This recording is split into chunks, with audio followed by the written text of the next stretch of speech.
오늘 이루어지는 하나님의 약속이라는 제목으로 함께 은혜를 나누고자 합니다.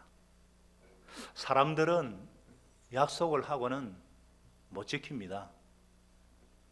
신실하지 못해서 그럴 수 있지만은 신실하다 할지라도 예상치 못한 상황이 발생하기도 하고 또 지킬 능력이 없어서 못 지킵니다.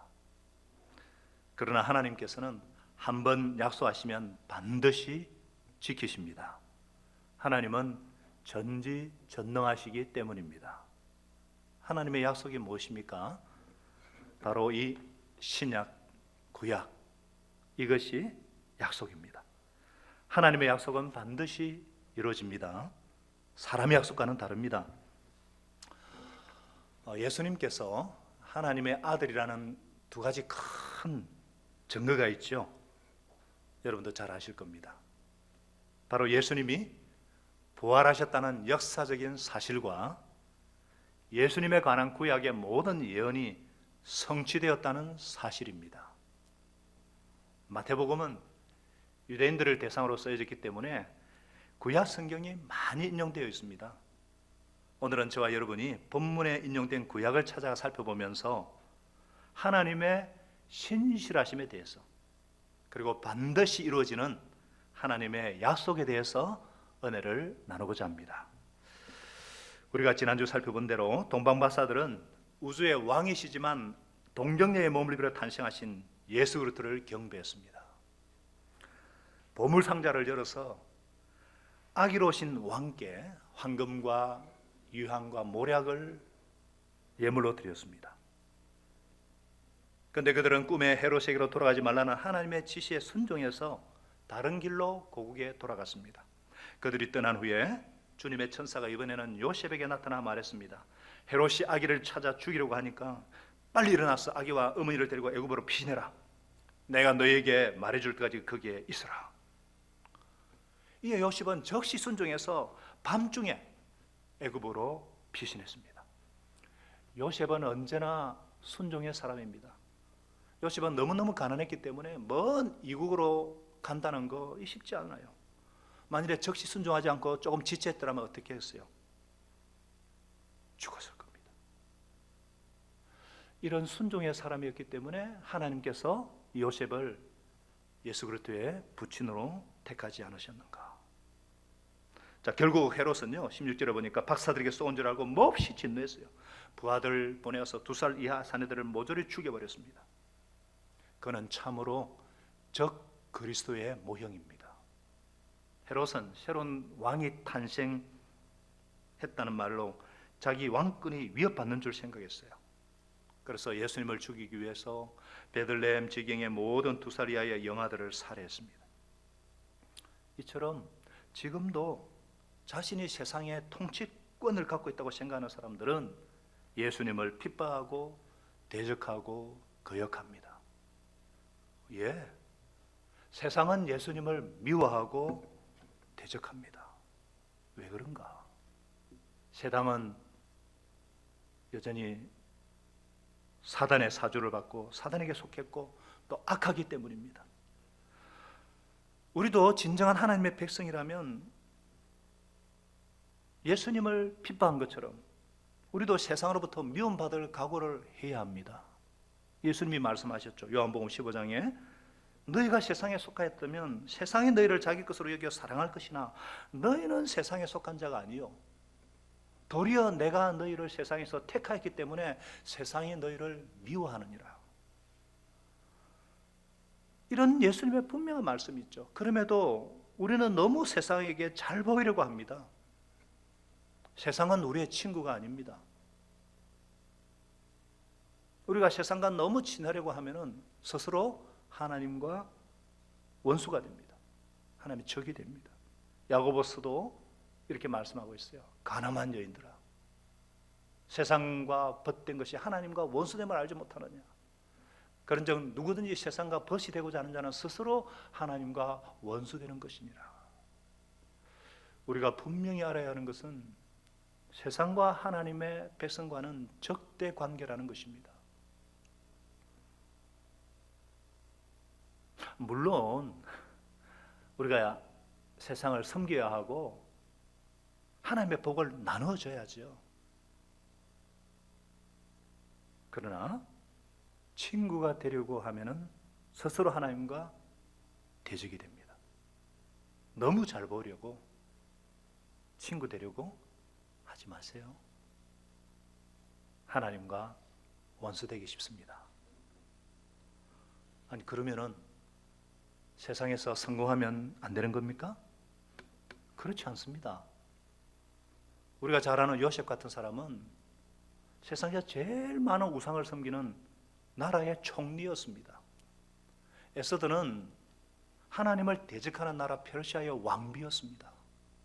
다니엘은 자기 동족, 자기 나라를 멸망시킨 바벨론의 수상으로까지 하나님이 높여주셨어요. 목적이 있어서 하나님께서 높여주셨지 이들은 세상의 친구는 아니었습니다. 예를 들어서 다니엘이 막 높아지니까 그를 시기하는 원수들이 있었잖아요. 그래서 멸망시키려고 왕의 신상을 만들어 절하라 그러잖아요. 다니엘이 늘 하루에 3번씩 유대를 향해서 기도하는 것을 알고 있기 때문에 분명히 다니엘이 절하지 않을 것이다. 그래서 죽이려는 계획을 했죠. 다니엘은 전혀 갈등하지 않고 절하기를 거절합니다. 사실 수상으로 머물러 있으면 더 큰 일을 할 수도 있고 그냥 모른 척하고 그냥 거기 갔다 이거 뭐 절하는 거 이거 뭐 어려워요? 그러나 거절합니다. 이로 인해서 사자굴에 던져지죠. 그런데 하나님께서 그를 보호하시죠. 다니엘을 더 높이십니다. 하나님께서 세상에서 승리하게 하신 사람들 하나님의 목적을 위해서 높여주십니다. 하나님이 마음 놓고 사용하기 위해서 성공시켜 주신 것입니다. 저는 우리 중에도 정말 이 세상에서도 승리한 사람들, 성공한 사람들이 많이 나오기를 바랍니다. 필요하다면 정말 수천만 원의 헌금도 할 수 있고 학계나 정치계나 문화계를 주름 잡는 그런 전문가도 나오면 좋겠고 우리 자녀들 2세들이 정말 세상의 탑 클래스에 들어가도 좋겠어요. 그러나 먼저 그런 사람이 되기 위해서는 우선순위가 분명해야 합니다. 복의 통로가 되기 위해서 하나님의 구속사를 섬기기 위해서 주님의 영광을 위해서 성공하고 승리하기를 소원합니다.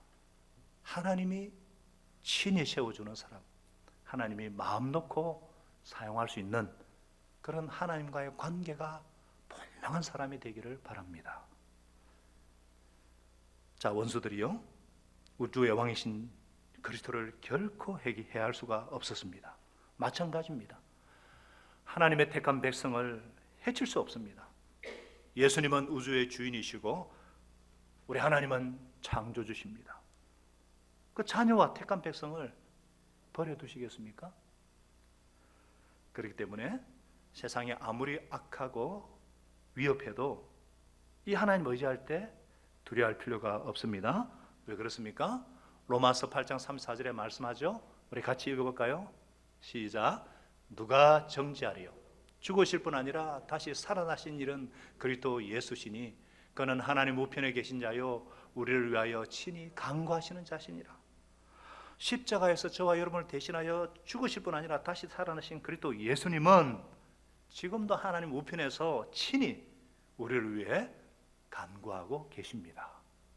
이 사실은요 예수님의 마지막 돌아가시기 전에 드린 기도에서도 나와요. 요한복음 17절에 보니까 세상이 그들을 미워하였으나 이는 내가 세상에 속하지 아니함같이 그들도 세상에 속하지 아니함으로 인함입니다. 아버지여 저들을 악으로부터 보호하여 주옵소서.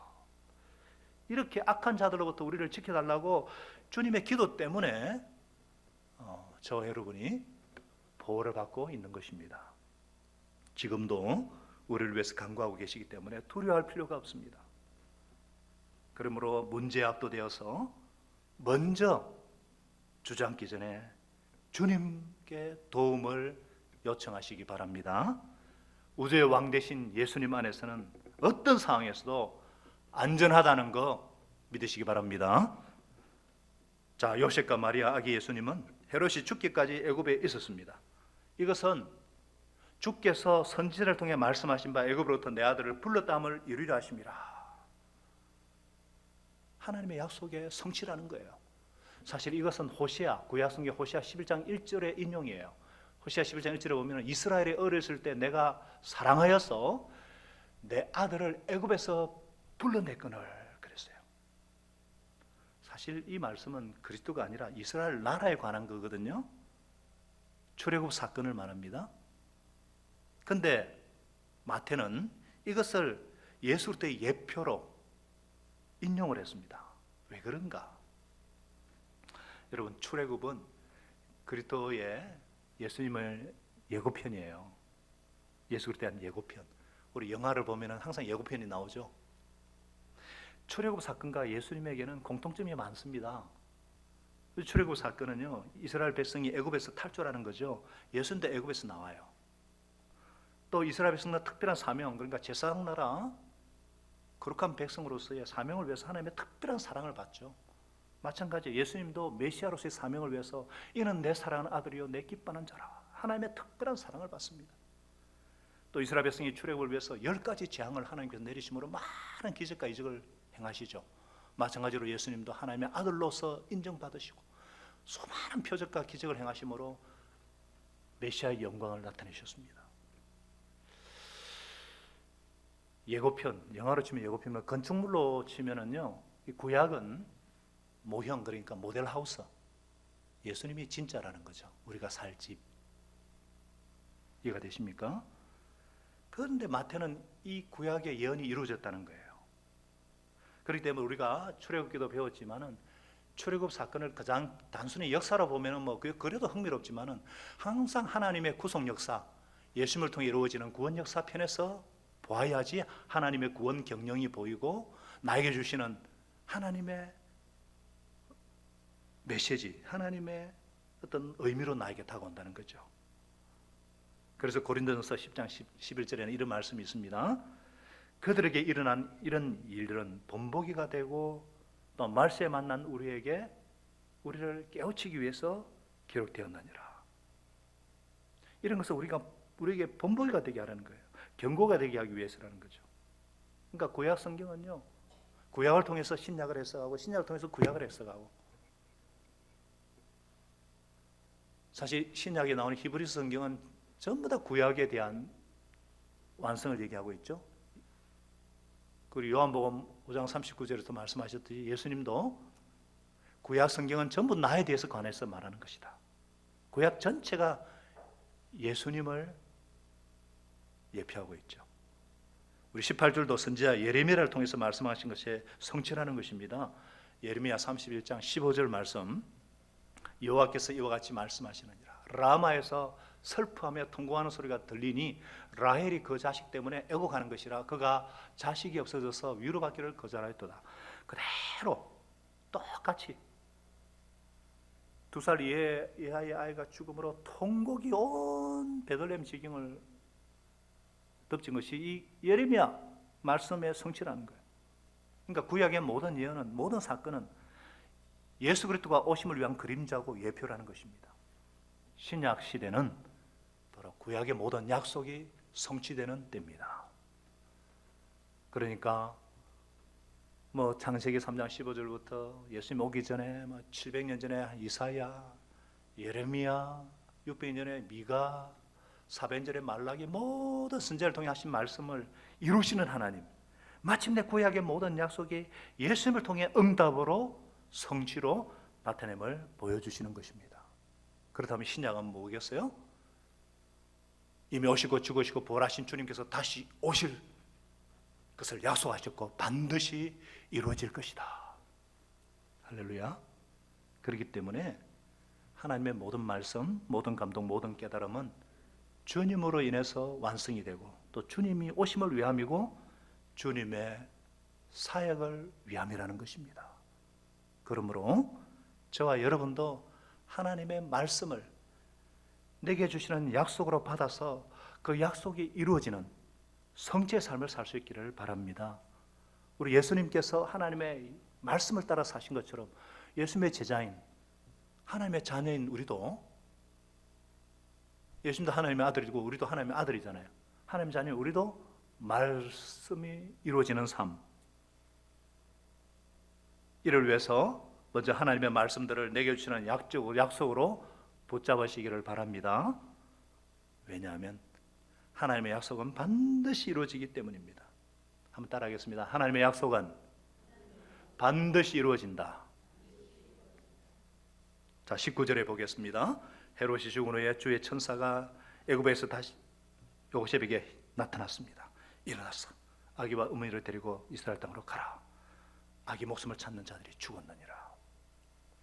이 헤롯이 자기 아들 안티파트레가 죽은, 자기가 직접 죽인 아들이 죽인 뒤에 5일 뒤에 여리고에서 아주 심한, 정말 내장이 썩어가는 병으로 죽었다고 역사가 요세푸스는 기록하고 있어요. 그런데 이제 헤롯의 아들이 많습니다.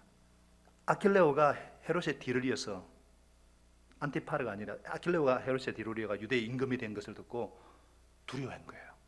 그래서 꿈의 지시함을 받아서 갈릴리 지방으로 떠나서 나사렛이란 동네에서 살았어요.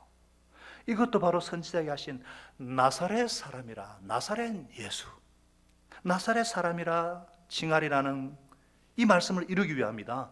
하나님의 약속의 성취라는 거예요. 하나님의 약속을 이루시기 위해서 세상 왕들도 사용하시는 하나님이시라는 거예요.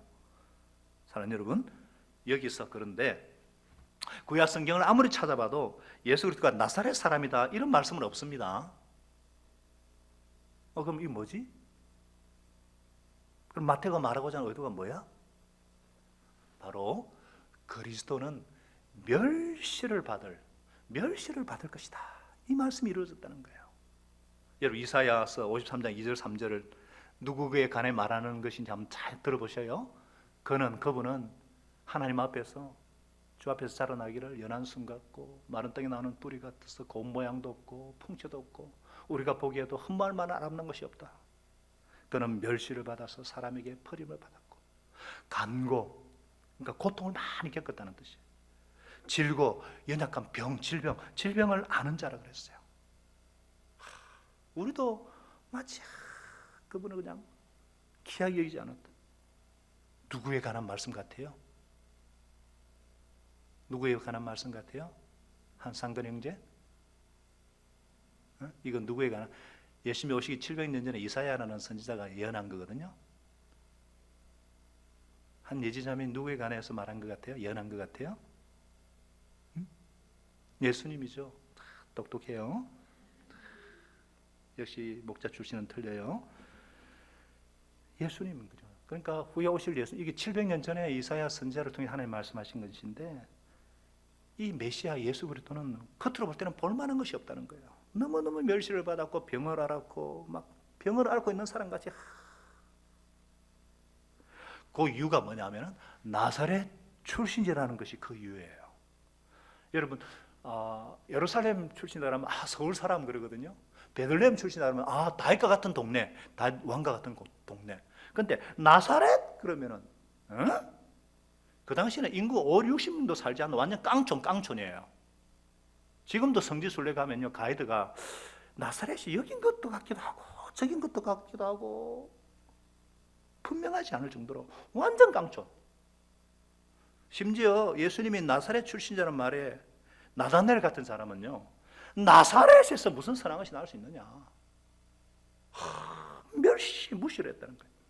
그러니까 그분이 나사렛 사람으로 불릴 것이다, 이 말씀대로 메시아는 멸시받는 자다. 실제로 예수님은요, 그냥 이름도 없이 성도 없는 자처럼 사셨어요. 다윗의 자손으로 왕족으로 태어나셨지만 말구유에서 태어나셔야 했고 먼 외국으로 도망가야 했습니다. 아무것도 아닌 자, 잊혀진 자로 사셨어요. 가장 높으신 하나님이 가장 낮은 자가 되셨어요. 왜? 온 세상 만민을 구원하기 위해서. 예수님은 날 때부터요, 멸시받고 천대받고 이래저래 쫓겨다녔어요. 우리 중에 아무도 태어났을 때 그렇게 멸시받은 사람 없습니다. 천대받은 분 없을 거예요. 나자마자 뭐 한두 살쯤 됐다고 치지만은 2년 동안 별을 찾아 다녔으니까 2살 됐다 치자. 그 당시 교통도 불편한데 금방 실제로 예수님은요, 여우도 굴이고 새도 보금자리 있는데 머리 둘 것이 없이 사셨어요. 슬픔을 아는 자, 질고를 아는 자가 되셨어요. 왜 그렇습니까? 왜? 바로 애통하고 슬퍼하는 자들, 상한 자들을 위해서, 우리가 당할 그 고통을 대신 받으시고 우리가 당할 슬픔을 대신 겪으시기 위해서 하나님의 본체시지만 자기를 비워서 종의 형체를 가져 사람처럼 되셨고, 그리고 마침내 십자가에서 나의 모든 죄짐을 다 짊어지시고 피를 쏟으시고 죽으셨다는 거예요. 이것을 바울은 자기를 낮추시되 죽기까지 복종하셨으니 십자가에 죽으심이라. 죽기까지 복종하시다. 그런데 하나님께서 이분을 지극히 높여서 모든 이름 위에 뛰어난 이름을 주셔서 능력의 이름, 구원의 이름 예수 그리스도, 하늘과 땅과 땅 아래 있는 모든 자들이 무릎을 그 이름 앞에 꿇게 하시고 모든 입으로 그분을 주라, 그리스도라 신하게 하셨도다. 할렐루야. 사랑하는 여러분, 예수님처럼 하나님께서는 정말, 이 예수님이 정말 낮았고 죽고 높이신 것처럼 하나님은 예수님처럼요, 당신의 백성들을 한 번씩 낮추시기도 하시고 그래서 높여주시기도 하셔요. 그래서 예수님은요, 누가복음 14장에 자기를 높이는 자는 낮아지고 자기를 낮추는 자는 높아지리라 말씀하셨어요. 그래서 높아져야 될 사람을 먼저 낮추시기도 하셔요. 우리가 적용한다면 그렇거든요. 우리는 다 예수님 우리 모델이니까. 또 우리가 더 하나님이 더 이렇게 세상에서 높이시려고 하면 더 낮추시는 것 같아요. 제가 아는 분들 중에도 주위에서 어떤 목회하시는 분들, 뭐 큰 목회라는 게 뭐 큰 사이즈라 말하는 것이 아니라 정말 하나님 귀하게 쓰시는 분들 보면요, 밑바닥을 다 경험했어요. 어떤 질병을 앓았다든지 목회 실패로 포기 직전까지 갔다든지 어떤 분은 영적인 공격으로, 영적인 침체로 막 죽음의 기로까지 가신 분들, 그렇게 낮아질 대로 낮아진 다음에 높이서 쓰시더라고요. 저는 뭐 큰 그릇이 못 됩니다. 저는 하나님께서 아직 견디지 못할 그런 시험을 주시지 않았고 밑바닥까지는 아직 뭐 경험하지 못한 이유는 그릇이 작기 때문에. 그래도 저는 작은 그릇이지만 두 가지 소원이 있습니다. 작은 그릇이지만 꽉 채워야 되겠다. 최선을 다해서 맡겨주신 일에 최선을 다해 섬겨야 되겠다. 두 번째, 건방지지 말아야 되겠다. 정말 겸손해야 되겠다. 우물함께 우리는 조금 잘하는 게 있으면 막 건방지고 함부로 비판하고 비난하는데 그런 우스꽝스러운 짓은 하지 말아야 되겠다.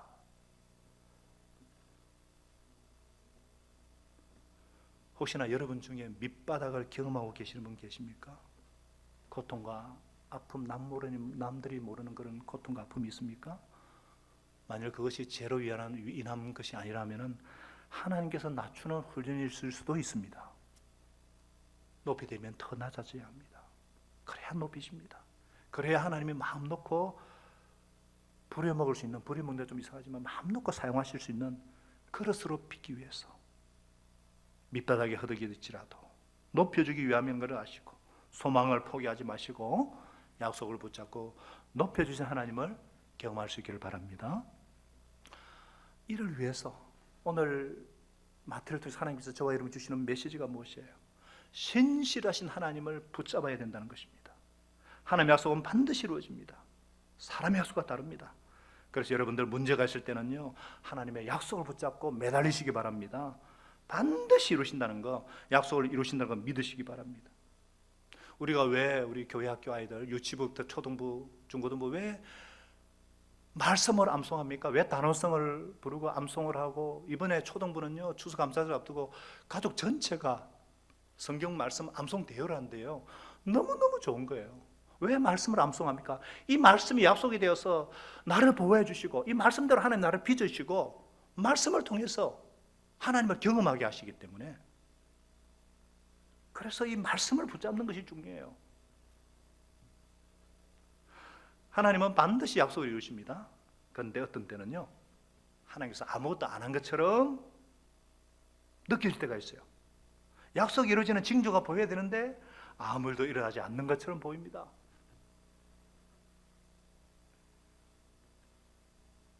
제가 저희 어머니 구원을 위해서 16년을 기도했거든요.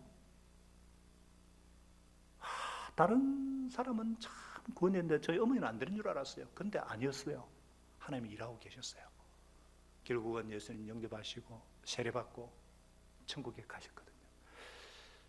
저는 이런 것들을 보면서 그 외에 많은 목회를 하면서 어떤 일이 아무 일도 안 일어나는 것처럼 하나님 일하지 않고 계신 것처럼 느낄 때가 있지만 하나님은 그때도 일하고 계신다는 거예요. 또 하나님의 약속을 붙잡고 있는데 오히려 일이 꼬이면서 반대로 갈 때도 있습니다. 좋은 예가 요셉이잖아요. 요셉 인생의 말로 꼬이고 꼬이는 인생 아니에요?